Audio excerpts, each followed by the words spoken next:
शिमला के समर हिल की शिवबावड़ी हादसे की आज पहली बरसी है। शिमला के समर हिल शिवबावड़ी हादसे में जान गंवाने वालों के परिजन उन्हें याद कर अपने आंसू नहीं रोक पाए।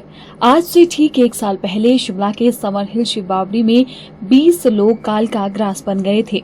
लोग आए तो थे मंदिर में माथा टेकने, लेकिन भगवान को कुछ और ही मंजूर था। शिवबावड़ी हादसे की पहली बरसी पर दुखद हादसे में जान गंवाने वाले लोगों के लिए श्रद्धांजलि कार्यक्रम आयोजित किया गया, जिसमें प्रदेश सरकार में स्वास्थ्य, परिवार कल्याण एवं सामाजिक न्याय अधिकारिता मंत्री धनीराम शांडिल सहित लोगों ने घटनास्थल पहुंचकर नम आंखों से श्रद्धा सुमन अर्पित किए। इस दौरान हादसे में जान गंवाने वालों के परिजन मौजूद रहे, जो हादसे को याद कर भावुक हुए।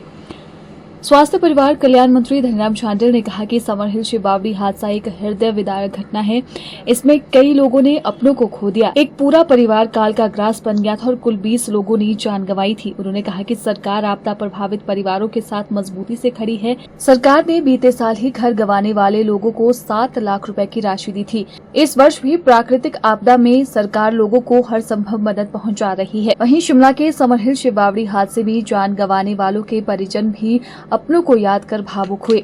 नम आंखों से उन्होंने कहा कि दर्दनाक हादसा था और अब उन्होंने यहाँ आना छोड़ दिया है। ये बड़ी एक हृदय विदारक और बड़ी ही मैं समझता हूँ दुर्भाग्यपूर्ण घटना हुई थी। आज ही के दिन एक साल बीतते बीतते से पता भी नहीं लगा। और भगवान शिव का ये महीना होता है, यहाँ पे शिव मंदिर ही स्थापित भी था बहुत पहले से। तो ये घटना हुई और इसमें हमारे उस दिन आई थिंक 20 लोगों जो काल के ग्रास में आ गए। और रियली स्पीकिंग जिनको तो मैं स्वयं भी जानता कि घर के आसपास ही है, हमारा घर यहाँ पास ही है। और वो बच्चे जो हमें जन्मे थे वो संसार में नहीं रहे। एक तो परिवार ही पूरा सुहाय, आई थिंक एक बेटी जो मैरिज थी कहीं दूर थी, उनका प्रोफेसर फैमिली दे कंप्लीटली वो वैनिश हो गए। तो मैं समझता हूँ कि कुछ इस प्रकार की ये घटना रही। और जो त्रासदी का समय बीता वो न केवल यहाँ बल्कि हमारे पूरे हिमाचल में 551 लोगों को इस प्रकार के मृत्यु के ग्रास में जाना पड़ा। बहुत ज्यादा नुकसान हुए, लगभग 10 से 12 हजार करोड़ के बीच का नुकसान आंका गया है।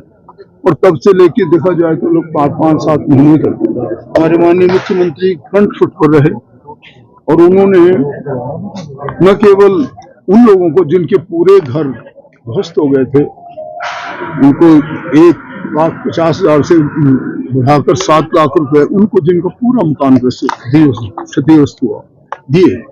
और वो उसके अलावा भी मैं समझता हूँ कि मैंने ही ये बाद में इसका जो प्रारूप बनाया था, ये ऑर्डर्स दिए थे कि हम किसी भी प्रकार का किसी का लॉस होगा उसको बिना पेमेंट के नहीं रखेंगे। और हम इस बार भी इसके लिए पूरी तरह से तैयार हैं। हर डिस्ट्रिक्ट एडमिनिस्ट्रेशन और हर ब्लॉक तक लेवल तक हम लोगों ने तैयारियां की हैं। SDRF NDRF को कॉन्टेक्ट में रखा है ताकि ऐसी अप्रिय घटना दोबारा न हो और इस जान माल का नुकसान न हो जाए। वैसे तो आज भी हम देख रहे थे जब यहाँ श्रद्धा सुमन दे रहे थे तो बड़ा सॉर्ट ऑफ याद आता वो दिन। बिकॉज स्वयं गवर्नर साहब हमारे साथ आए थे, स्वयं मुख्यमंत्री महोदय, और बल्कि अभी सवेरे भी बात हो रही थी गवर्नर साहब से इसी मामले में।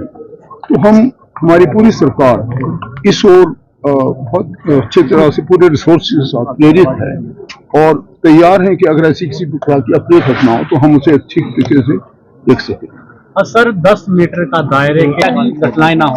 नहीं, 10 मीटर के दायरे का जो है बिल्कुल ठीक कहा आपने। 10 मीटर के दायरे को हम चिन्हित कर रहे हैं और इसको ध्यान रखेंगे, खासकर वो जहाँ नाले हैं, जहाँ इनफैक्ट ये तो इतना डेंजरस नाला था भी नहीं, परंतु कैसे ये सब कुछ घट गया हुआ अभी तक हमें तो सचमुच में मैं पर्सनली कहता हूँ कि इतना ज्यादा पानी यहाँ नेचुरल बहुत पहले आता था और इस प्रकार का डेंजर यहाँ पैदा होगा ये किसी का अंदाजा भी नहीं था, पर जो 10 मीटर की आपने बात कही उस पर बाकायदा उसको विल फॉलो।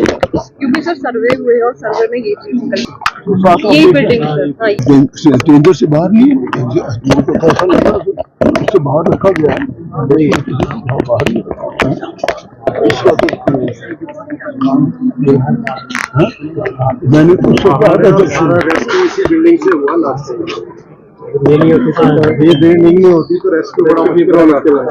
आपको पता ही है बेटा गया है मेरा इसमें, तो आज उनके नाम के उससे हमने सोचा था कि चलो पौधारोपण कर देते हैं, आगे भगवान उनको अच्छा रास्ता दे, अच्छा वो करे।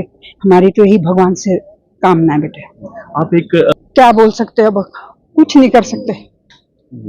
तो अब आप क्या इस मंदिर में आते हैं क्योंकि लोगों ने यहाँ पे आना जाना छोड़ दिया? मैं उस दिन आई थी, उसके बाद आ जाइए। हाँ, वो भी आज उन्होंने बोला कि नहीं आना है श्रद्धांजलि के लिए, ऐसे में नहीं आती बेटा। तो किस तरह से लगा था पता उस टाइम जब आप कहाँ थे? वो मैं जैसे वो 7:15 बजे मेरा बेटा घर से आया था और डेली आता था 1 महीने से, सावन महीने में, तो वो कोई 7:28 पे मेरे को आवाज आई घर पे कि कोई स्लाइड आया है। तो मैंने अपनी बहू को बोला, उसकी वाइफ को, मैंने कहा बेटा कोई आपको आवाज आई? कहते हाँ मम्मी। मैंने कहा स्लाइड आया कहीं बड़ी जोरों से? तो कहते मम्मी बादल फट गया कहीं। मैंने कहा बादल का तो मुझे कोई अनुमान नहीं है, तो अगर कहते नहीं मम्मी। फिर मुझे वैसे ध्यान आया कि मैं फोन करके पूछ लेती हूँ, तो जैसे मैंने कहा चल नीरज गया है, मैं उसका फोन पे बात करती हूँ। जब मैं अपने रूम में अपना फोन लेके आई तो उसका फोन घर पे ही था।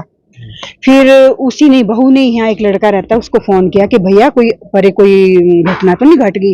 कहते बहन बहुत कुछ हो गया। कहते भी सानवी के पापा भी आए थे मंदिर। कहते बहन यहाँ मंदिर ही नहीं है तो सानवी के पापा कहाँ है? ऐसे उन्होंने कहा। फिर हम आ गए, तब तो यहाँ पे कोई 4-6 लोग थे जब मैं और मेरा बेटा और बड़ी बहू पहुंच गए थे यहाँ पे। फिर बेटे ने मुझे आगे नहीं आने दिया, तो बस यहाँ तक आई थी मैं। और जो लोग बचे इसमें 5 मिस्त्री और एक नेपाली, वो नेपाली यहीं बैठा था और उसको निकाल दिया हुआ था। तो बस इतना ही है बेटा। अब तो साल हो गए हैं। काफी जो लास्ट ईयर हमारे साथ यहाँ पर सम्मेलन में हुआ है और जिनके तो लोग चल गए, जिनके परिवारों के 20 जाने यहाँ पर एक छत के नीचे गई हैं, उस दुख को बुलाना तो काफी मुश्किल सा काम है। लेकिन फिर भी अब जीवन तो इंसान में जो जीवन जीना है आगे का, जो बच्चे छोटे हैं, कहीं के बच्चे छोटे, कहीं के पेरेंट्स अभी तक हैं, उनको जीना काफी कठिन सा हो गया है। तो दुख जवान बच्चों को जाना काफी दुखमय घटना होती है। तो इसमें पूरा 1 वर्ष होने के बाद आज भी हम थोड़ा सा यहाँ समझ रहे, जैसे हम लोग आते थे, अब लोगों ने यहाँ आना जाना छोड़ दिया है। लोग यहाँ से आते नहीं, लोगों ने डाइवर्ट कर दिया रास्ता, यहाँ से जाना मन नहीं करता। कई लोगों से हमने बात की है, तो काफी ये घटना दुखद घटना है। काफी आज दुख। हर एक जो हमारे संस्कार हमारे को मिले, बुजुर्गों संस्कार मिले, उसमें नेचुरली होता है कि अगर आप कोई बच्चा, कोई आदमी बीमारी से चले जाए तो कोई उसका इतना वो नहीं होता। लेकिन ये तो ऐसी घटना हुई कि एकदम ही एक छत के नीचे 20 जाने चलेगी, जो कोई सोच ही नहीं सकता कि लोग पूजा करने आ रहे हैं। कोई बेचारा सुबह मॉर्निंग वॉक करने निकलते लोग यहाँ से। उस दिन तो बहुत बारिश थी, नहीं तो ये तो संख्या बहुत ज्यादा होती है, क्योंकि ये जो 3 रोड आप देख रहे हैं, लोग सुबह यहाँ बहुत घूमते हैं। मॉर्निंग उस दिन इतनी तेज बारिश थी, इवन कि मैं खुद अपना सुबह घूमने निकलता, लेकिन बारिश इतनी तेज थी कि घर से निकलना ही मुश्किल था। और मैंने सुबह 5:30 बजे जब मैं उठा हूँ तो मैंने अपनी वाइफ से शेयर किया कि आज शिमला में पेड़ गिरने शुरू हो जाएंगे। तो जो माहौल था वो इतना खराब माहौल था कि अब वो वृक्ष टिकने वाले नहीं थे, और वही कहानी आधे घंटे 2 घंटे बाद तब्दील हो गई।